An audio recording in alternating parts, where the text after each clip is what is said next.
Huwag na huwag mong susukuan ang mga pangarap mo. Pansin mo na rin ba?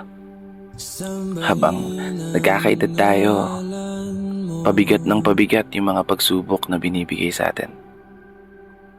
Habang namumulat tayo sa realidad ng buhay, pahirap ng pahirap yung mga pasanin. Tipong kapag di ka nagtrabaho, wala kang makakain. Kapag hindi mo sisipagan, hindi ka papalaran. Habang tumatanda tayo, mas lalo nating nauunawaan yung tunay na kahulugan ng buhay. Gamit ang mga karanasan na nagpatibay, nagpahina, at sumubok sa ating katatagan.